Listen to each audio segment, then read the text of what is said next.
Blog Talk Radio. Boa noite, meus amigos. Estamos aqui novamente. Eu queria começar aqui dando um aviso de que o Farol da Democracia vai realizar aí 2 encontros. Um no dia 6 em Porto Alegre, outro no dia 7 em Florianópolis. Isso aí é sob a direção do estudante Conrado Machado. Então, em primeiro lugar, queria parabenizar aí o Farol da Democracia por essa iniciativa e avisar quem estiver interessado em participar, então dê uma olhada no site www.faroldademocracia.org. Também queria agradecer aqui ao Túlio Borges, que me envia o artigo sobre o Orson Welles que ele publicou no Jornal do Brasil. Então, parabéns, Túlio. Um crítico de cinema que sabe escrever é hoje uma raridade, né?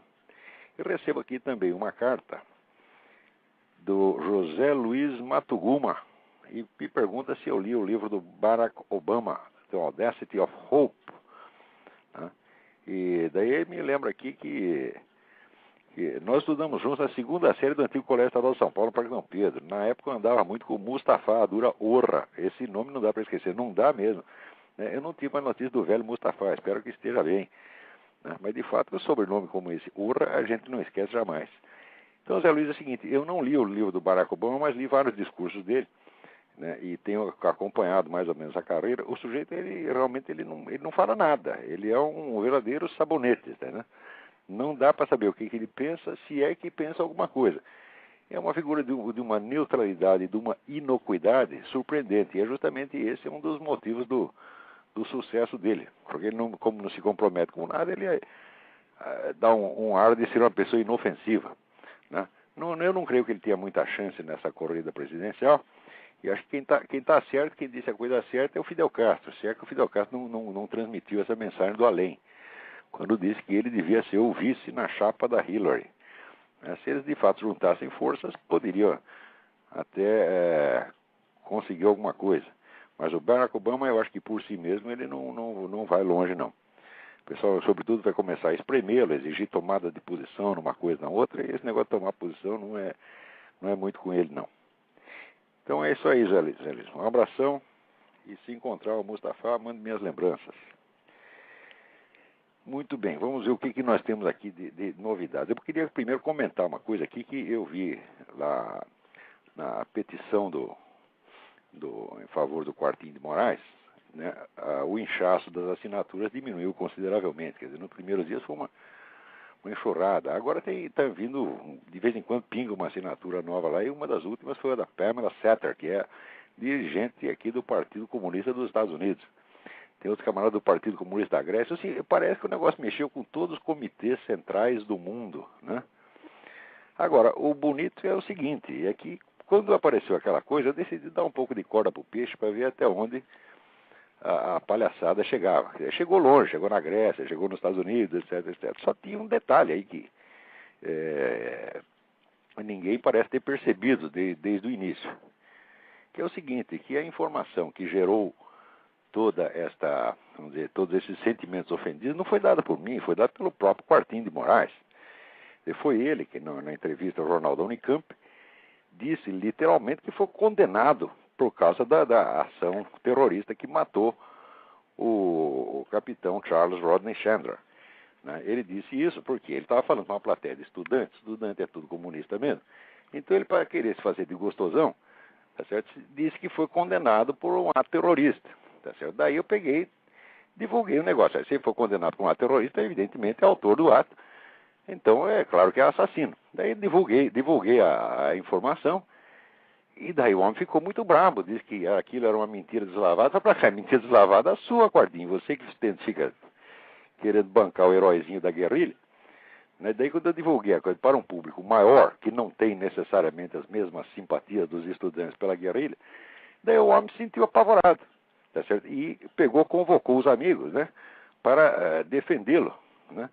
Ora, se existisse realmente uma mentira fascista, né, contra o Quartinho de Moraes, ele nem precisava ter chamado tanta gente para defendê-lo, bastava ele publicar um artigo com direito de resposta, mas ele não tem pessoalmente o que responder. Por quê? Porque foi ele mesmo o autor da mentira deslavada. Depois que eu divulguei, esperei uma semana para ver até onde a coisa ia. Quando eu divulguei isso, o que aconteceu? Repentinamente o entusiasmo belicoso dessa gente parece que arrefeceu. Né? O manifesto saiu da primeira página do vermelho.org, foi para as páginas internas, saiu da primeira página do site do PT, e as assinaturas pararam de pingar. De vez em quando só aparece um ou dois idiotas lá acrescentando, né? Agora aqui, por exemplo, além da dona Pamela Satter, apareceu um tal de Carlos Seabra, né, que está ali no número 1105. Né, dizendo que a nota do moderador alude à primeira lista de solidariedade que, por não dispor de filtro, foi invadida por fascistas. Quanta gente demente, o mais provável é que sejam 2 ou 3, com intervenções anônimas.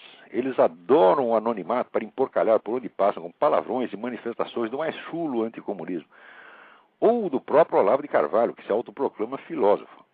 Seus acólitos que tentam emporcalhar este espaço, por que não criam seu próprio abaixo-assinado, revelam bem seu alto nível intelectual, sua elevada formação política e sua moral refinada, com palavras de baixo calão e baixa cultura. O que eu acho bonito nessas coisas é assim, aquele tom de dignidade, o tom autodignificante, né? Eles jamais falam palavrões, eles não usam linguagem chula, tá certo? Eles só falam em linguagem assim, eclesiástica, né? São pregações do alto do púlpito, né? Parece pregações, né, do Papa João Paulo II, né? De repente entram lá uns caras mandando a merda, uma puta que pariu, né? Eles se sentem ofendidíssimos, eles não estão acostumados com essa linguagem chula, eles são, né, pessoas assim muito, muito puras, muito elevadas, eles se sentem sinceramente ofendidos e magoados quando alguém fala um palavrão para eles, né? Eu acho tão linda esta encenação de autodignidade, né, que já é por si mesma a prova de que aquilo é tudo um bando de hipócrita, de vigarista e de filho da puta. Isso aqui é a prova. Por quê? Quando você tem dignidade mesmo, você não precisa afetar a dignidade, você não precisa se fazer de ofendido por qualquer coisa. Pessoas que realmente têm dignidade raramente se sentem ofendidas, mesmo quando o são. Essa coisa de você estar brabinho toda hora, fui atingido na minha dignidade, fui maculado na minha honra. Isto é frescura. É frescura, é encenação.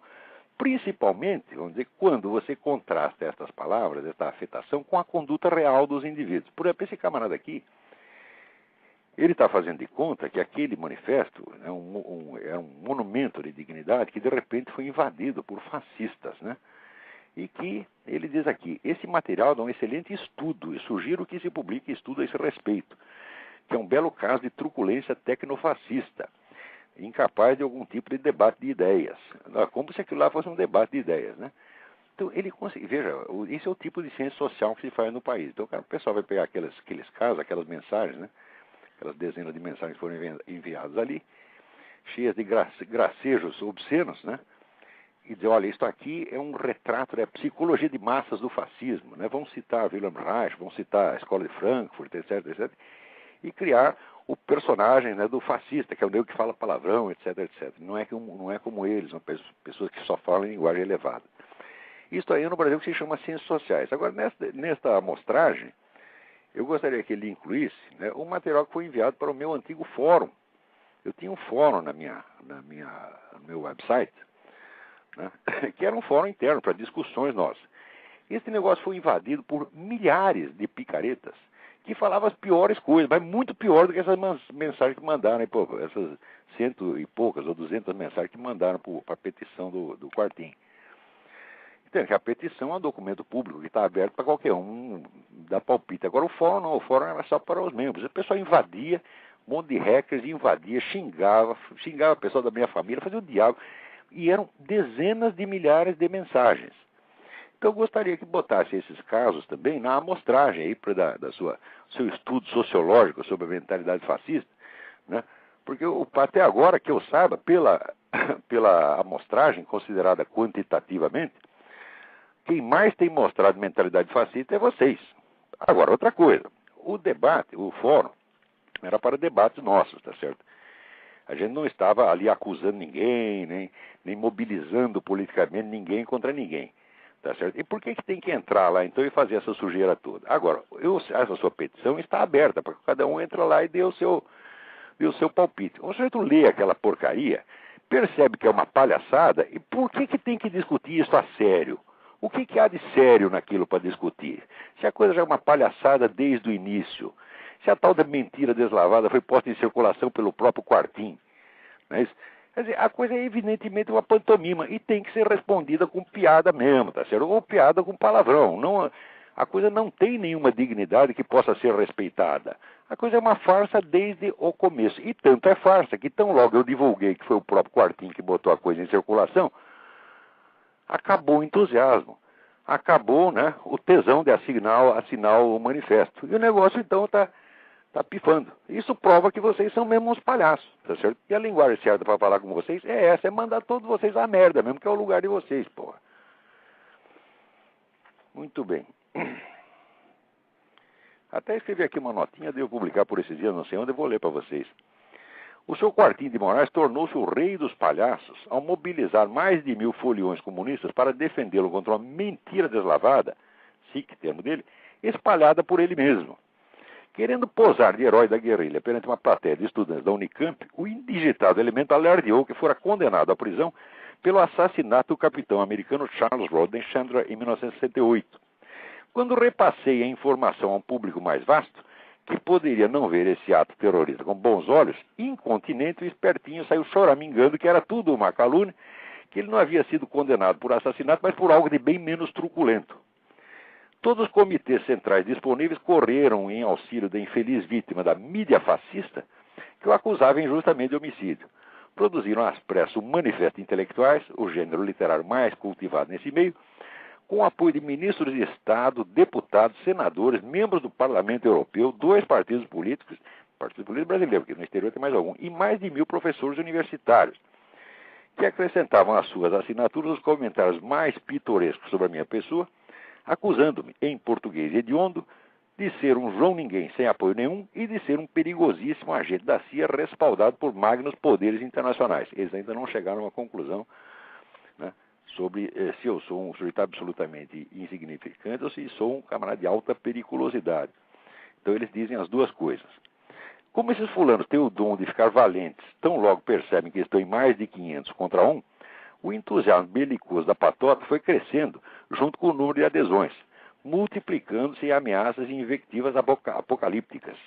Iriam fazer em picadinho a minha reputação, acabar com a minha raça, botar na cadeia o diabo.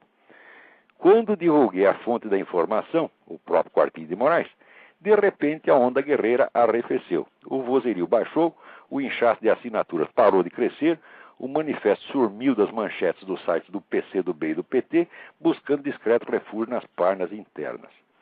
É uma lástima. Quantas penas de amor perdidas, quanta vela queimada por um defunto chinfrim, para tudo acabar num punhado de cinzas varridas às pressas para baixo do tapete. Mas não chore, Quartim de Moraes. Não deixarei que esse episódio seja facilmente esquecido. Você conquistou com ele a imortalidade que merecia. Nunca mais o rótulo de rei dos palhaços sairá da sua testa. Muito bem, vamos embora. Agora, aqui diz que o 3º Congresso do PT aprovou por unanimidade, tá certo, a democratização das Forças Armadas. Nós sabemos o que é isso. As Forças Armadas foram democratizadas na União Soviética, na China, em Cuba. Democratização significa colocar lá um monte de comissário político, tá certo, para fiscalizar os comandantes, né? E transformar nossas Forças Armadas em instrumento da Revolução Continental. Isso é óbvio. Aliás, era justamente nesta operação que estava metido o tal do Quartim de Moraes. E o pessoal ficou especialmente bravo, porque até o site do PT dá com a língua nos dentes, porque ele diz que com aquela denúncia que eu fiz, eu estava tentando criar animosidade das Forças Armadas contra os comunistas, né? Como se os comunistas e as Forças Armadas tivessem um caso de amor, né? E como se eles nunca tivessem feito nada contra as Forças Armadas. Agora, eu criar animosidade, olha, quem cria aqui são vocês, porque olha aqui, o PT, né, quer assim, vamos dizer que todos os crimes da ditadura sejam explorados até o fim e punidos, quer dizer, a revogação da lei da anistia, e quer também, vamos dizer, proibir generais de falar qualquer coisa em favor do antigo regime militar, eles não podem mais abrir a boca. Quer dizer, você acha que eu crio animosidade? Isso aqui não vai criar animosidade, os generais vão adorar, tá certo? Eles vão achar isso aqui um tesão, né? Vão adorar o PT depois dessa, né? E agora, quando fala em abertura dos arquivos, isso aí é tudo da boca para fora, porque se abrir os arquivos vai aparecer os seus crimes também, e isso aí ninguém quer, né? Agora, na semana passada, teve aí esse novo ministro da Defesa, esse seu Nelson Jobim, tá certo? Para mim é um palhaço completo. Não, um sujeito que não é indigno de confiança. É o nego que meteu lá 2 artigos no meio da Constituição por conta própria, tá certo? Sem avisar a Assembleia Constituinte. Quer dizer, o nego que faz isso tinha que estar na cadeia. Tá certo? Eu pergunto, você aceita como advogado um cara desse, num caso de multa de trânsito? Eu falo, não aceita. Agora, no Brasil não, o cara, depois de fazer essa merda, ele vira ministro da Justiça, vira juiz da Suprema Corte, vira ministro da Defesa, e sai falando grosso. O Lula ainda disse que botou ele no cargo porque ele é grandão e fala grosso, tá certo? E ele acha que os generais vão todos cagar nas calças, por causa do, né, houve o Nelson Jobim brabinho, né? Oh, deve estar todo mundo morrendo de medo do Nelson Jobim. Eu digo, bobão, vem gritar comigo aqui para tu ver o que acontece. Tá certo? Para mim, você, Nelson Jobim, você é um palhaço, tá entendendo? É isso que você é. Palhaço, mentiroso, farsante, você é um cara que enganou o país inteiro com esses 2 artigos na Constituição, tá certo? E ainda fica assim fazendo de bacana. Para mim, tu é uma besta quadrada. Peraí, tem alguém aí na linha, vamos lá. Alô? Alô, boa noite. Boa noite. Boa noite. Aqui é Daniel. Oi, Daniel. Estou ligando do Rio de Janeiro. Tudo bem? Tudo bem, senhor Carvalho. Gostaria de deixar uma mensagem para os ouvintes de que hoje em dia, quer dizer, eu descobri fazem 3 meses, existem cartões de ligação internacional que são baratos, você compra em bancas de jornais e pode falar por uma tarifa bem reduzida. E eu comprei na Benedito Calixto, perto da Teodoro Sampaio, em São Paulo. Então fica essa dica para os ouvintes que irão ligar para o senhor, que vai ficar muito acessível para eles. Alô, sim, doutor? Perfeito. E eu gostaria também de fazer uma pergunta. Faça. Como que o senhor analisa essa situação das milícias urbanas, ditas milícias, que se formaram pelos bairros aqui no Rio de Janeiro, que têm expulsado o tráfico e os traficantes e apesar disso não tem dado, vamos dizer assim, o controle da comunidade para... Olha, eu sempre fui a favor do autopoliciamento, quer dizer, o povo realmente deve se organizar para botar esses negros para fora. Eu sou inteiramente a favor, porque está na cara que o governo não vai fazer nada. Agora, se a formação dessas milícias é uma coisa que vem através de PT, tá certo, de MST, tá, então é tudo uma empulhação. Porque daí só serve para uma coisa, serve para expulsar o traficante pequenininho e para dar o espaço todo para as Farc. Tá certo? Por quê? A parceria entre o PT e as Farc já é antiga, está fartamente documentada nas atas do Foro de São Paulo. O PT não só protege as Farc internacionalmente, protegendo contra o governo da Colômbia, tá certo? Mas protege internamente, impedindo que qualquer membro da Farc seja preso. Quando prenderam o tal do Oliveira Medina, imediatamente PT, PCdoB se mobilizou para soltar o cara rapidinho, para ninguém interrogá-lo, para não contar a história dos contatos entre PT e Farc. Então, se é uma iniciativa que vem dessas organizações, então esse negócio de milícia é uma farsa, não acreditem nisso. Agora, eu pessoalmente sempre achei que o pessoal devia mesmo, para aquele pessoal de favela no Rio, era uma coisa horrorosa. Quando morava no Rio, tinha lá um empregado que morava no Morro Dona Marta, tá certo? E 2 vezes por semana, a coitada saía para voltar para casa, não podia. Daqui a pouco ela voltava para minha casa, porque não tinha podido subir o morro, porque tinha tiroteio. Então ficava o marido lá em cima com os 2 filhos, tá certo? E a mulher chorando na minha casa. Isso era uma merda de situação e tinha ali milhares de pessoas, pessoas trabalhadoras, pessoas honestas, que viviam assim, tá? Não tinham segurança nenhuma. Tá certo? Saía para trabalhar, não sabia se ia voltar num caixão. E aquilo, o governo vendo aquilo tudo e achando bonito, tá entendendo? E passando a mão na cabeça das Farc, essa coisa toda. Até quando vai aguentar? E quem tem saco para aguentar isso eternamente? Então chega uma hora que o povo mesmo, digo, olha, tem que pensar assim, não vamos poder contar com o governo nem com coisa nenhuma. Nós vamos mesmo nos organizar e botar esses caras para fora. Teve até uma favela no Rio, que eu não lembro o nome da favela, mas eles fizeram isso antigamente, mais de 10 anos. Fizeram uma polícia interna e meteram todos os traficantes para fora. Lá não tinha tiroteio, não tinha narcotráfico, esqueci o nome da favela agora, rapaz. Mas era assim, era o lugar mais pacífico do Rio de Janeiro. Por quê? Porque não esperaram o governo agir. Agora, se é turma do governo ou desses movimentos, PT, etc., que tá manipulando a coisa, então é realmente perigoso, porque isso vai, no fim das contas, trabalhar em favor do narcotráfico. Então não caiam nessa esparrela. Espero ter respondido, Daniel. Eu quero que o senhor deixe bem claro se essa ligação existente entre as milícias e a Revolução Continental é de fato algo que você tem alguma prova? Ou não, eu estou dizendo para você, eu não sei se é uma coisa ou se é outra. É vocês que estão aí, vocês é que tem que investigar esse negócio e saber. Se é uma coisa que veio realmente da população e para fins de segurança, é uma coisa. Se for uma coisa que foi soprada desde cima, por PT, por governo, tal, então não é para confiar. Tá entendendo? Então vocês é que tem que averiguar isso aí. Como seria essa investigação, senhor? Como é? Como seria essa investigação? Vocês aí que tem que fazer. Quer dizer, eu não sou eu à distância que posso dizer uma coisa dessa. Vocês é que tem que tirar essa dúvida. Eu não conheço as pessoas, não sei quem são os indivíduos que estão metidos nisso. Vocês aí têm muito mais condição de averiguar isso que eu. Mas eu acredito que mais cedo, mais tarde, a gente vai ficar sabendo disso aí. E a respeito das denúncias que têm sido feitas na mídia dessas milícias, tem dito que elas, na realidade, estão expulsando o tráfico para assumir o controle e fazer uma cobrança de proteção da população. Eu não sei esse detalhe, mas eu acho que se o sujeito organiza, vamos dizer, uma polícia local com risco próprio, quer dizer, ele mesmo assume a defesa da comunidade contra isso, eu acho inteiramente justo que as pessoas dêem algum dinheiro para ele. Eu não acho errado, não. Agora, se o cara começar a extorquir, cobrar a força, tá bom, daí é bandido ele também, porra.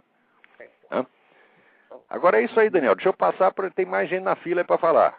Claro, doutor. Um abraço. Um abraço, tudo bom? Muito grande. Bom, vamos lá. Agora aqui, peraí, tem mais gente na fila, vamos lá. Alô? Alô? Olavo? Sim. Oi, professor, é Carlos do Rio de Janeiro. Oi, tudo bem?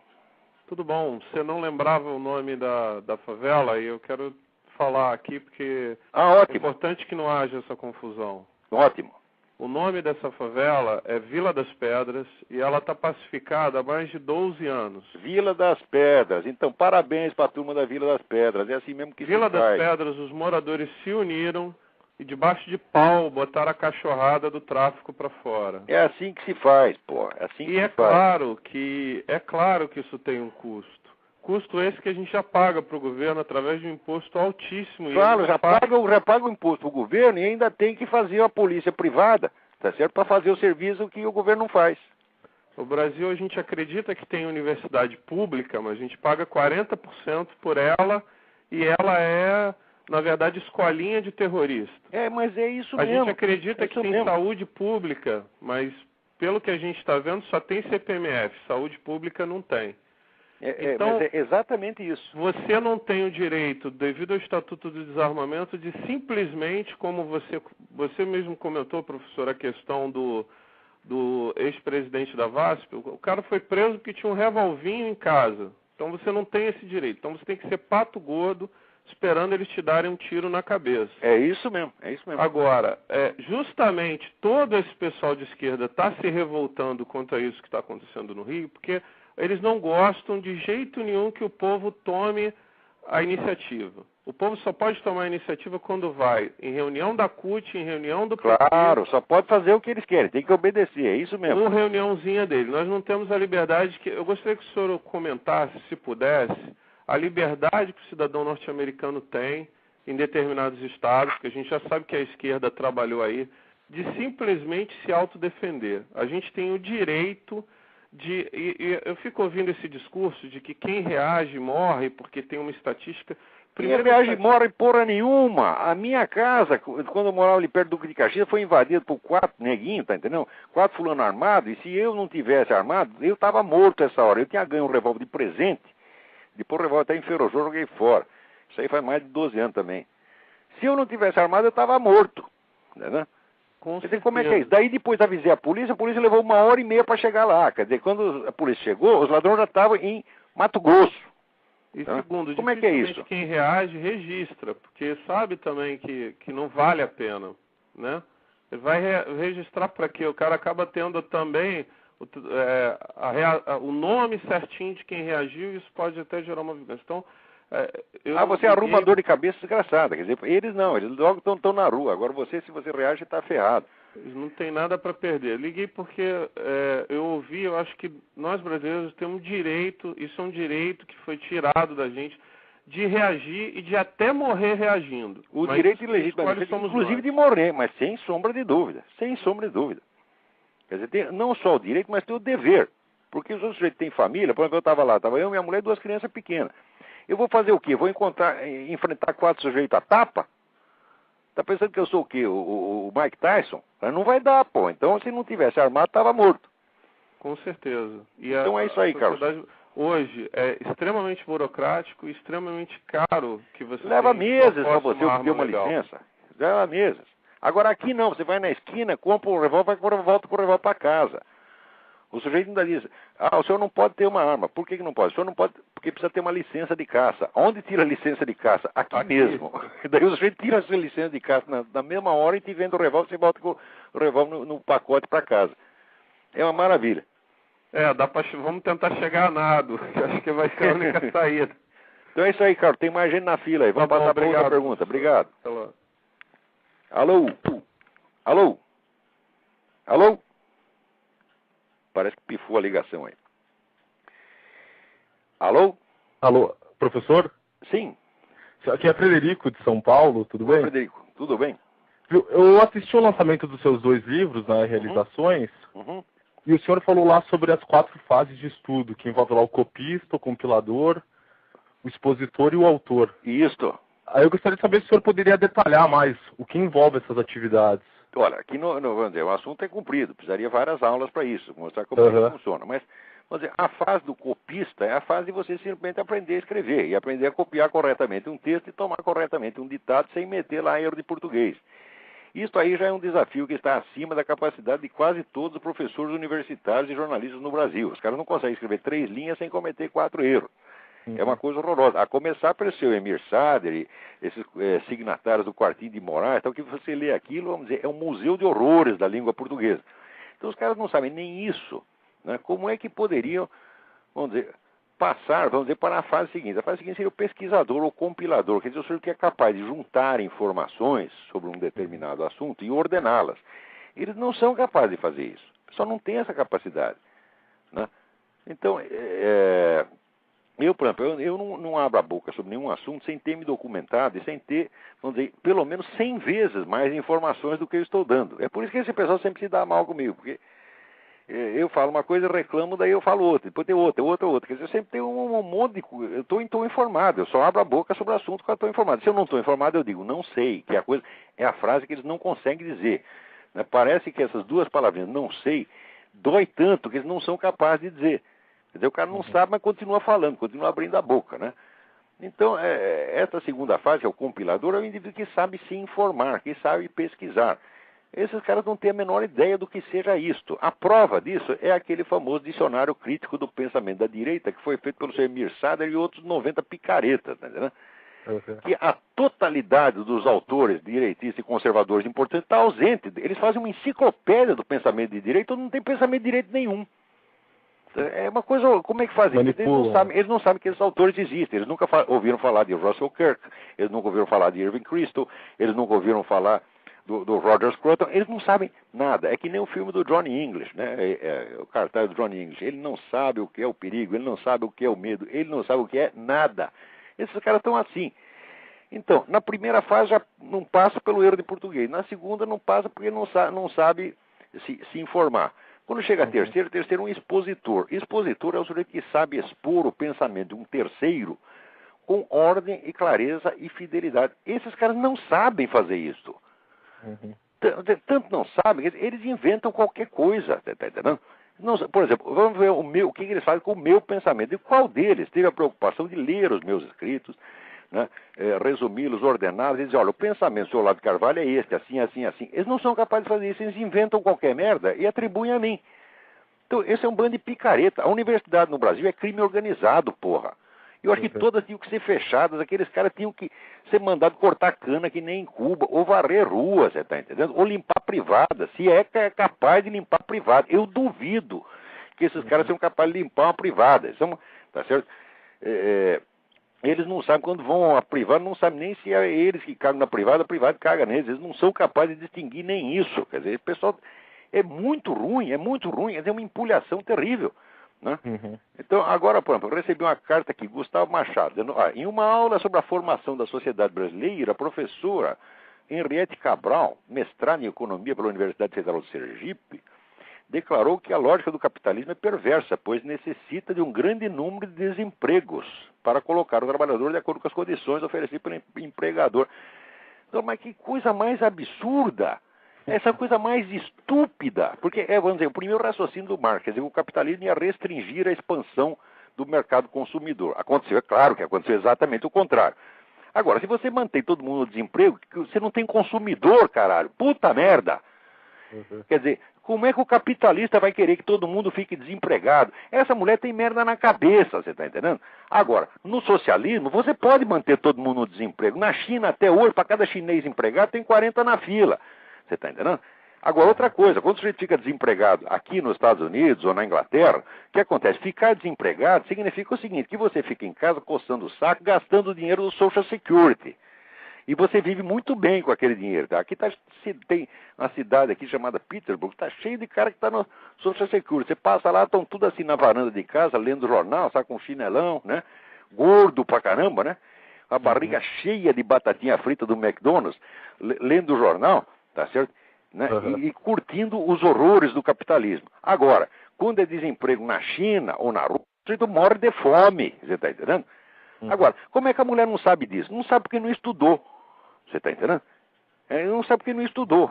Isso aí lembra aquele negócio do Zoom. O cara estava correndo na rua, a polícia prendeu ele. Polícia, polícia! Ele disse, polícia, bem feitos. Se tivesse estudado, seria médico, seria advogado. Não estudou, vai ser polícia. Esses caras não podem ser nem polícias, né? Eu gostaria também de aproveitar a oportunidade... Aliás, ele estava errado. Porque no Brasil, assim, não estudou, vai ser professor universitário. Eu faço direito na USP, né? Inclusive, eu presenciei a palestra, o debate do senhor com o professor Alaor, que achei... Você vê que aquilo é uma besta quadrada, é um semi-analfabeto. Como é que punha aquele jumento para discutir comigo, porra? Foi maravilhoso, o senhor derrotou. O pessoal depois ainda reclama que eu bato em criança. Eu digo, mas só tem criança? É tudo QI 12, porra. Não, é que há 2 semanas aconteceu um fato muito grave lá.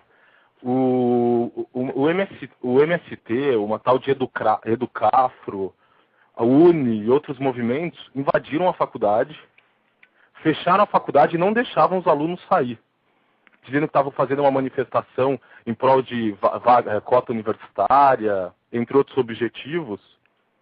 Simplesmente fecharam. O povo trabalhando para pagar imposto, tá certo? Para sustentar essas entidades, e esses merdinhos acham que a coisa é deles, que eles podem fazer o que quiser, entra lá e transforma aquilo num bordel. Né? Com o apoio do centro acadêmico. Eles ocupam essas coisas, olha. A última vez que eu vi pessoalmente uma coisa dessa foi a ocupação da Faculdade de Arquitetura em São Paulo. Fecharam a Faculdade de Arquitetura, transformaram aquilo num puteiro. Você não podia abrir uma sala e só tinha suruba. Era isso que eles ficavam fazendo lá dentro, tá entendendo? Daí chegou a polícia muito amavelmente, mas amavelmente sem encostar em ninguém, carregou cada um, disse, olha, se vocês sentem no chão e nós vamos removê-los. Então, gentilmente, pegava aqueles garotos no colo e botava para a rua. Quando devia ter enchidas de porrada, que era o que eles mereciam, porra. Né? E daí, no dia seguinte, os caras saíram reclamando, violência policial. Violência policial conseguiu encarregá-los para fora.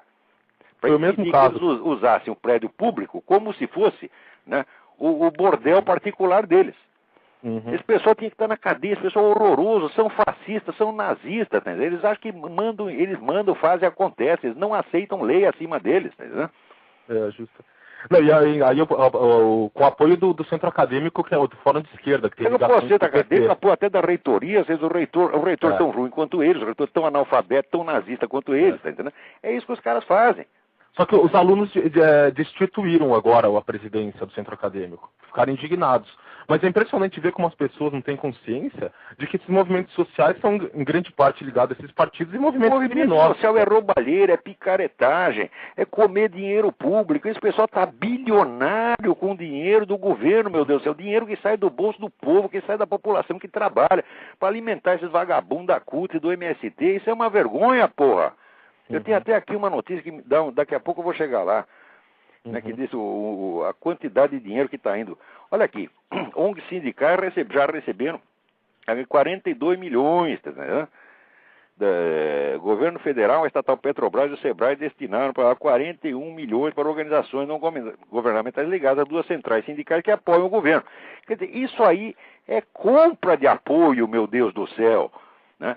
Agora, isso tudo não é dinheiro do seu Lula. Por que não dá o dinheiro do Lulinha? Pega lá, o Lulinha pelas contas, parece que ele tem, né? Já está chegando a 1 bilhão, ele tinha 900 e poucos milhões, né? A fortuna pessoal dele, sem contar as empresas, a coisa toda.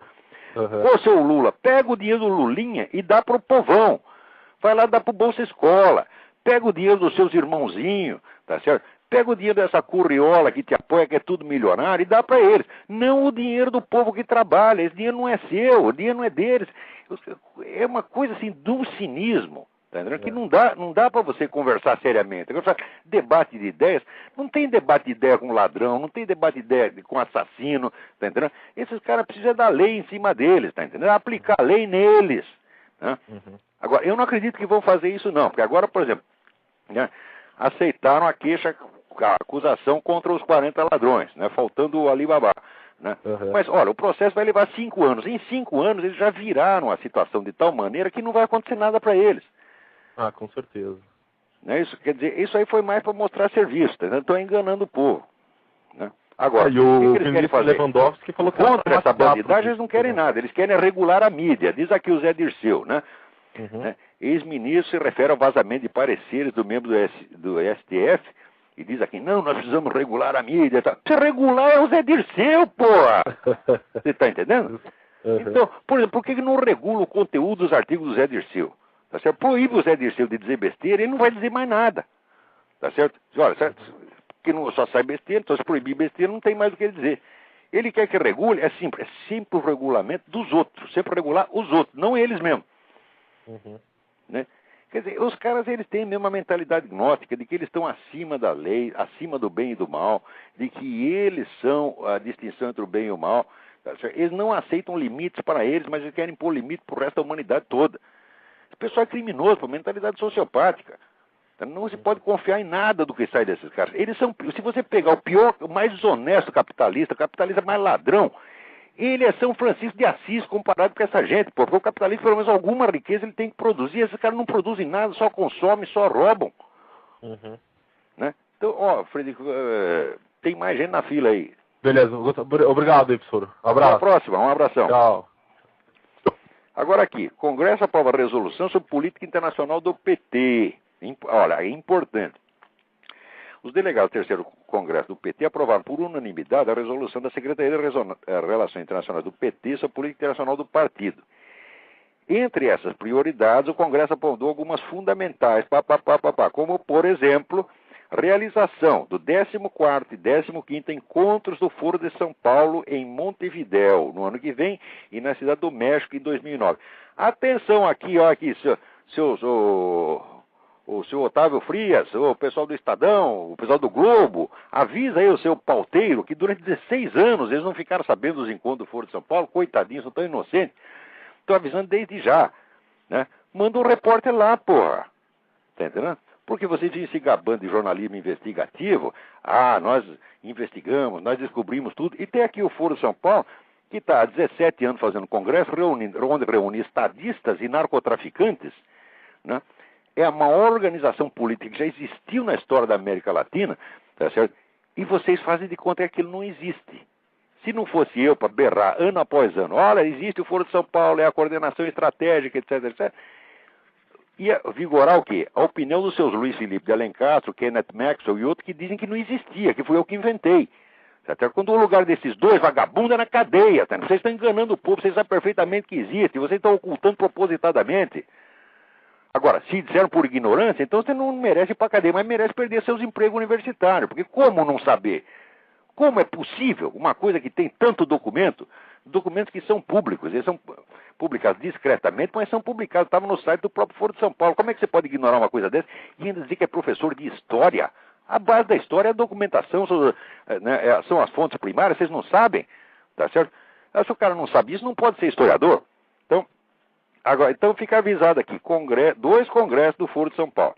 Agora, depois que o negócio vazou, que não dava mais para esconder, passou-se para o plano B. O plano B foi aquele que o seu Giancarlo Summa, que era assessor de relações internacionais do PT, que fez lá um comunicado, né, dizendo que não, o Foro de São Paulo de fato existe, mas é apenas um clube de debates, é uma coisinha inocente, a gente vai lá só para tomar um whisky, bater um papinho, tá entendendo? Ora, porra, agora, na propaganda do 3º Congresso do PT, o PT assume que o Foro de São Paulo é, literalmente, com estas palavras, espaço de coordenação estratégica da esquerda na América Latina. Como nesse espaço de coordenação estratégica estão lá entidades criminosas como o MIR, a FARC, etc., que matam brasileiros e sequestram brasileiros, então o PT está confessando, existe uma coordenação estratégica comum entre os partidos esquerdistas legais e essa organização criminosa. Isso é o suficiente para que esses partidos sejam considerados automaticamente criminosos. Porque se tem uma coordenação estratégica comum com o banditismo, então você é cúmplice do banditismo, evidentemente. Tá certo? Agora, isso foi durante 17 anos, foi escondido. Né? Agora, outra coisa, aqui no... Bom, vamos mudar de assunto aqui. Tem alguém na linha, vamos lá. Alô? Alô? Quem é? Oi, aqui é o Maurício, do Rio de Janeiro. Maurício, tudo bem? Oi, eu queria fazer uma pergunta para o senhor. Faça uma, porque o nosso tempo aqui é curto. Tá, tudo bem.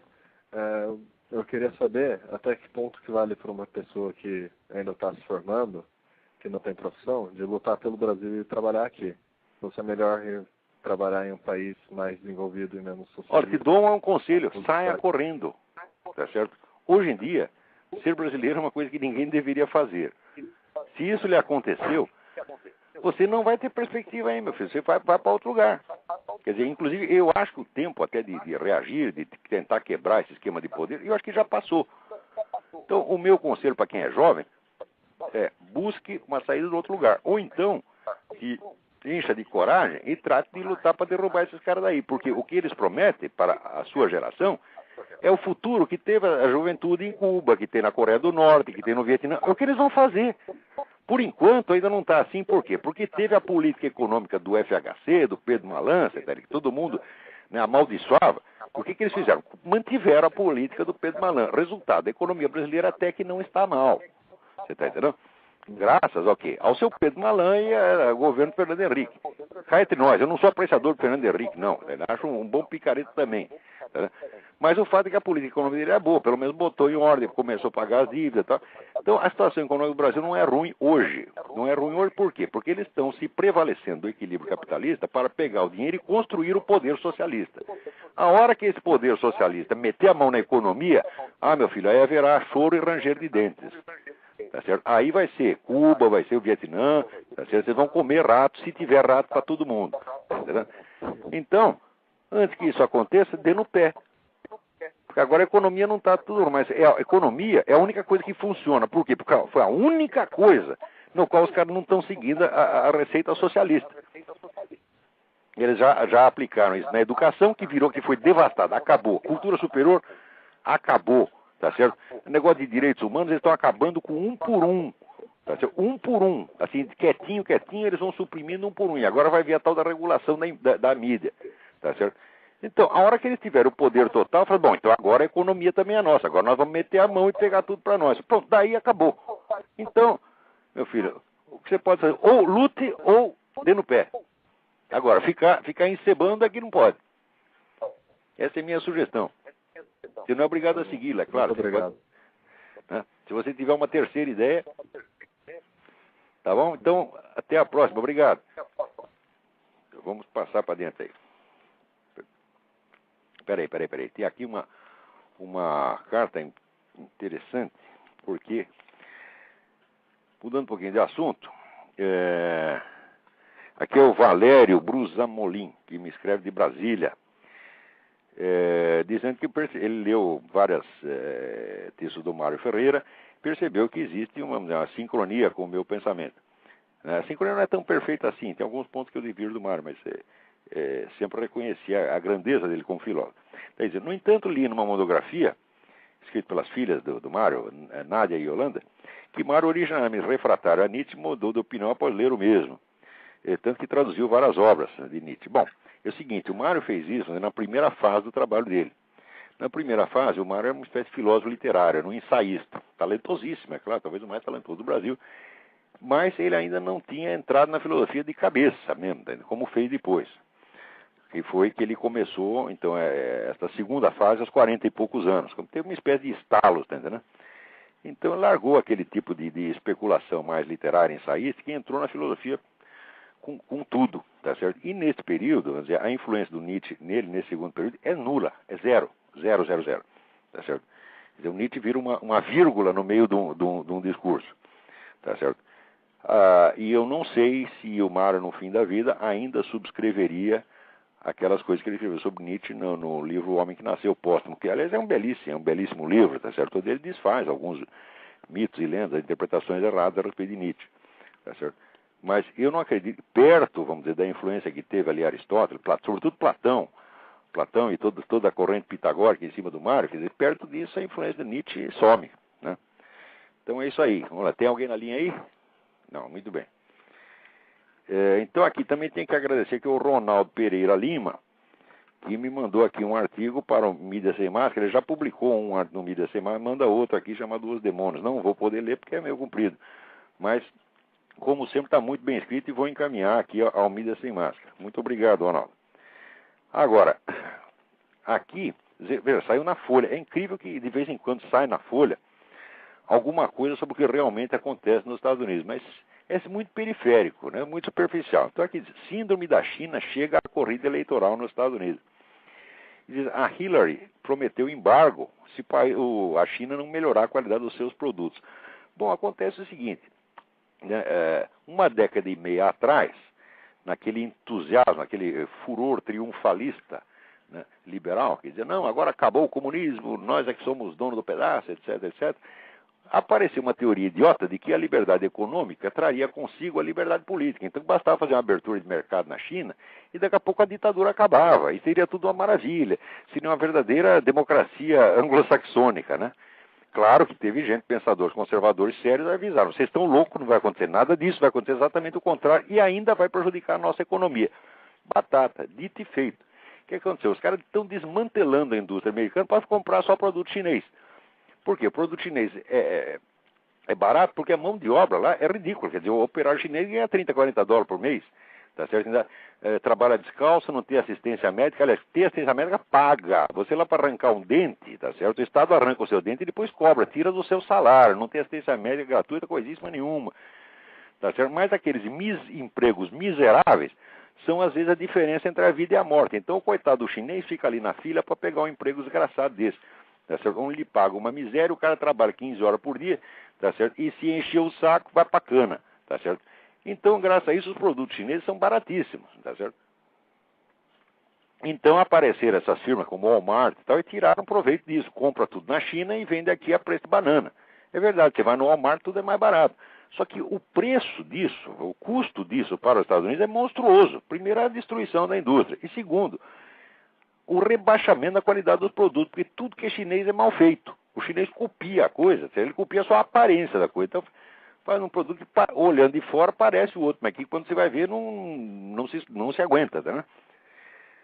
E aqui está todo mundo com o saco cheio disso, né?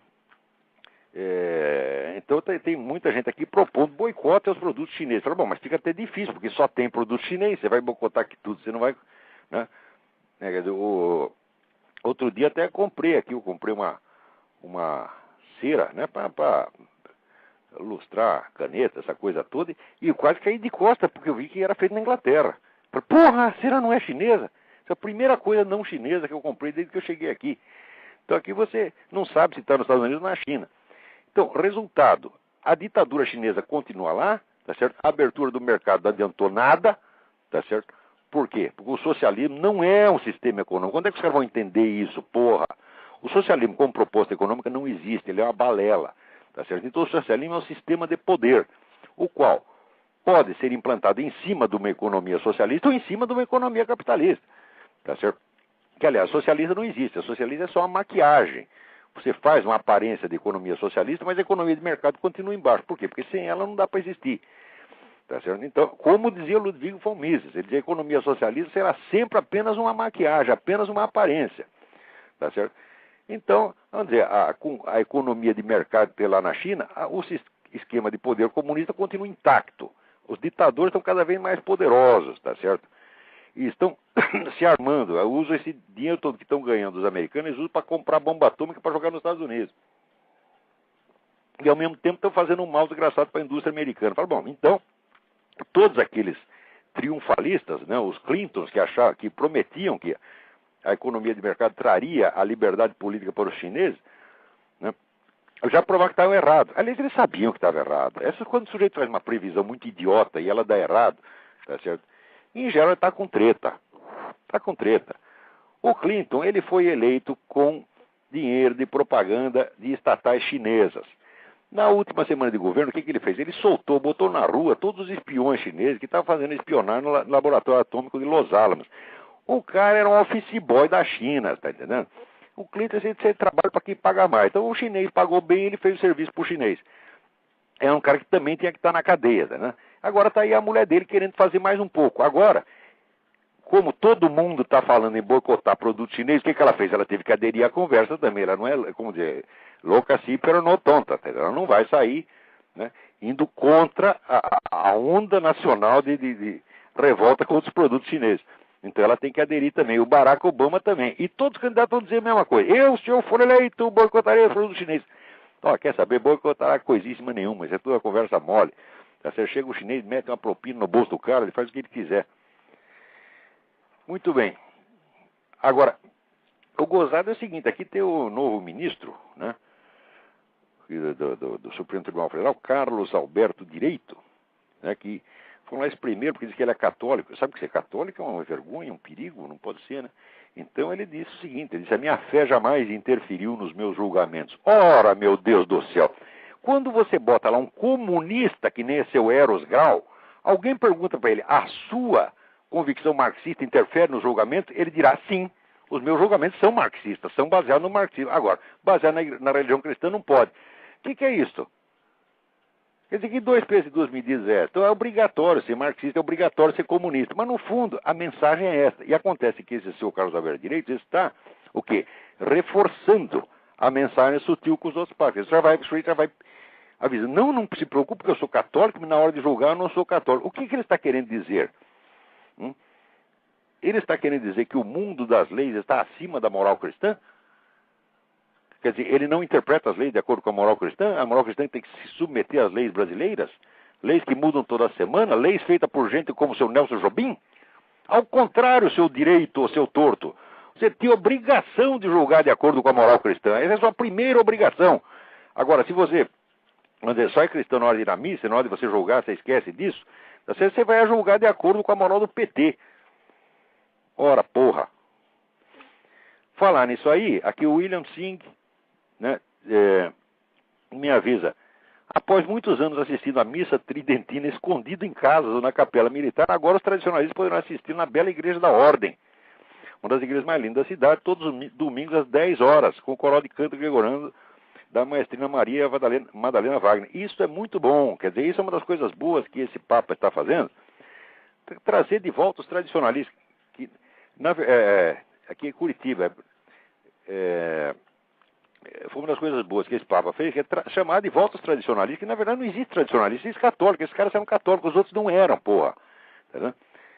Então, por ser católico, por permanecer fiéis à igreja de 2000 anos, eles foram perseguidos, foram escorraçados, 2 bispos deles foram excomungados, enquanto esse pessoal de teologia da libertação, o que fazia? O próprio Ratzinger, né? Para os tradicionalistas era excomunhão. Agora, por exemplo, Leonardo Boff e Frei Beto, etc., eles chamavam lá, passavam um pito, diziam, não, meu filho, não faça mais isso, fique quietinho durante 2 meses, depois você volta. Sempre passaram a mão na cabeça desses vagabundos. Agora parece que né, depois de eleito o Papa, o ex-cardeal Ratzinger acordou para a besteira que ele mesmo fez e está tentando consertar e trazer o pessoal fiel de volta. Muito bem. Aqui teve um caso também.